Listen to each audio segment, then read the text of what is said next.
আজকের পর্বতে আপনারা দেখতে চলেছেন উর্মি যখন সূর্যের কাছে যায় তখন সূর্য চেঁচিয়ে ওঠে। জয় তখন উর্মিকে সূর্যের থেকে সরে থাকতে বলে। তখন উর্মি এবং তার দাদা ও প্রতিবাদ করে। এই নিয়ে সুর্মি এবং সুর্মির দাদার সাথে সেনগুপ্ত পরিবারের ঝগড়া শুরু হয়ে যায়। ওদিকে দীপার বাপের বাড়িতে একটা লোক আসে, নাম ছিল বুথিয়া। বুথিয়া উর্মি আর সূর্যের যে গ্রামে বিয়ে হয়েছিল সেখান থেকে এসেছিল।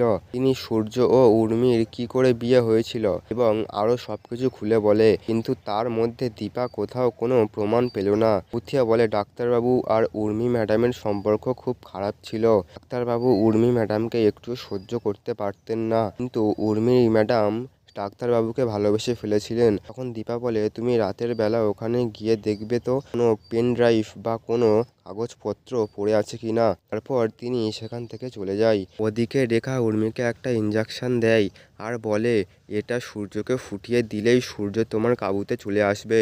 তারপর উর্মি যখন সূর্যকে ইঞ্জেকশন দিতে যাবে তখন সেখানে জয় চলে আসায় দিতে পারল না।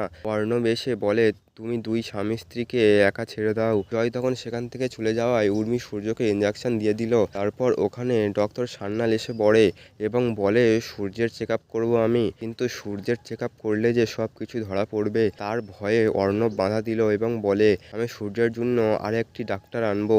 তারপর আগামী পর্বতে আমরা দেখতে পাই যে দীপা নার্স সেজে সেনগুপ্ত পরিবারে এসে ঢুকে পড়ে এবং ইরার সেটা সন্দেহজনক লাগে।